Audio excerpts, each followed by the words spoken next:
আপনি কখনো অপমানিত হয়েছেন? অপমান থেকেও ভালো কিছু হয়। চলুন একটা গল্প বলি। এক গ্রামে এক ছেলে ছিল, রাজু। সে ইন্টারমিডিয়েট পাশ করেছে। তখন তার সংসারে অনেকটা অভাব অনটনের মতো। সে ভাবলো আমাকে কিছু একটা করতে হবে। সে বিভিন্ন অফিসে গেল চাকরির ইন্টারভিউ দেওয়ার জন্যে। চাকরি আসলে হচ্ছিল না।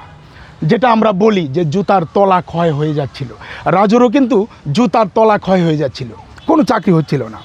একদিন এক কোম্পানির ইন্টারভিউ বোর্ডে সে গেল। তখন তাকে অনেক প্রশ্ন করার পরে তার পারিবারিক যে ব্যাকগ্রাউন্ড, সেই ব্যাকগ্রাউন্ড সে তুলে ধরলো যে আমি দরিদ্র মানুষ, আমার বাবা ছোটোখাটো কাজ করে, আসলে বাবার পাশাপাশি সংসারের হালটা আমাকে ধরতে হবে, এজন্য আসলে আমার একটা চাকরি দরকার, উচ্চশিক্ষা করার টাকা পয়সা নেই। তখন ইন্টারভিউ বোর্ডে যারা ছিল ওই কোম্পানির, তারা তাকে চরম অপমান করলো, বলল তোমাকে দিয়ে কিছু হবে না, এবং তোমার যেহেতু পারিবারিক ব্যাকগ্রাউন্ড নেই, তোমার অর্থ নেই, তুমি আসলে কিছু পারবে না, তোমার চাকরিটা হবে না। সে খুব অপমান হয়ে এখান থেকে চলে আসলো এবং সে মনে মনে সংকল্প করলো যে আমাকে কিছু একটা করতে হবে, কিছু একটা করে দেখাতে হবে। ওই অপমানটাকে পুঁজি করে সে একটা নতুন স্কিল তৈরি করলো। সে আস্তে আস্তে ইঞ্জিনিয়ারিং কাজ করা শুরু করলো। একটা দোকানে গেল, সে দোকানে গিয়ে বিনে পয়সায় 3 মাস কাজ করলো। 3 মাস পর ওই দোকানদার তার বেতন ধরলো 10,000 টাকা, এবং 10,000 টাকা বেতনে সে আরও প্রায় 3 থেকে 4 বছর চাকরি করলো। কিন্তু এভাবে তার স্বপ্ন সত্যি হচ্ছে না, সে বড় কিছু আসলে করতেও পারছে না।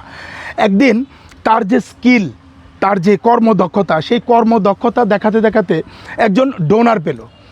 সেই লোক অনেক টাকার মালিক। সে বলল তোমার যে কাজের দক্ষতা, এই দক্ষতা যদি আমার পুঁজি দিয়ে তুমি ওই দক্ষতার প্রতিফলন ঘটাও, তাহলে বড় কিছু করা সম্ভব। সে একটা চুক্তিতে গেল 5 বছরের, যে 5 বছর পর্যন্ত ওই লোকের টাকা দিয়ে সে একটা ইন্ডাস্ট্রি করবে। ছোট একটা ইন্ডাস্ট্রি করেও ফেললো। সে তখন ওই ইন্ডাস্ট্রি চালায়। ওই ইন্ডাস্ট্রিতে তার প্রায় 50 থেকে 60 জন কর্মচারী ছিল। সে নিজে এটা সুপারভিশন করে, এবং সে আস্তে আস্তে, যে বিষয়টা আমি বলি, এই মনে যে সংকল্প ছিল একদিন বড় কিছু হবে, ওটা সে পুষতে থাকলো। সেই যে ইন্টারভিউ বোর্ডে রাজুকে অপমান করেছিল, সেই কথাটা তার সারাক্ষণ মনে পুষতে থাকলো, এবং সে তার সংকল্প করতেই থাকলো যে আমাকে ভালো একটা কিছু করতে হবে। একদিন যে ভদ্রলোক তাকে টাকা বিনিয়োগ করেছিল, সে বলল যে এই ব্যবসাটা এখন তুমি করো, পুরো ব্যবসাটাই তোমাকে দিয়ে দিলাম, আমি অন্য আরও বড় একটা ইন্ডাস্ট্রি করব। সে এই ইন্ডাস্ট্রির মালিক হয়ে গেল, এবং সেই ইন্ডাস্ট্রির মালিক হওয়ার পরে আস্তে আস্তে আরও 5 বছর পর সে ভালো কিছু করলো, এবং এই ইন্ডাস্ট্রিটা এমনভাবে দাঁড় করানোর পরে সে আসলে একজন এমডি হয়ে গেল, এই ইন্ডাস্ট্রির মালিক। বিভিন্ন জায়গা থেকে কাজ আসে, সে কন্ট্রাক্টে কাজ করে, ভালো একটা অবস্থান হয়ে গেল।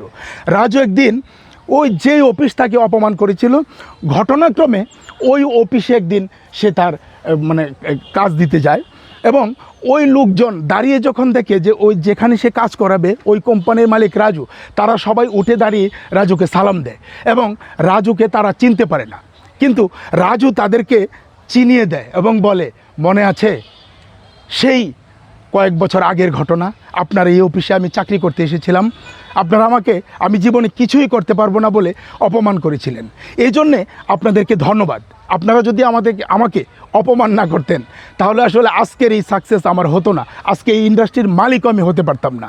এই জন্য আসলে অপমান হলেই মন খারাপ করবেন না। ওই অপমান থেকে আপনি ভালো কিছু শিক্ষা নিন, এবং নিজেকে তৈরি করুন, সংকল্প করুন ভালো কিছু করতে হবে, রাজুর মতো একদিন একটা ভালো কিছুর মালিক হতে হবে। এই ছিল আসলে রাজুর গল্প। আমাদের সঙ্গে থাকবেন, আমাদের গল্প চ্যানেলটি অবশ্যই সাবস্ক্রাইব করবেন, কারণ এরকম অনেক গল্প প্রতিদিন আমরা এই চ্যানেলে তুলে ধরি।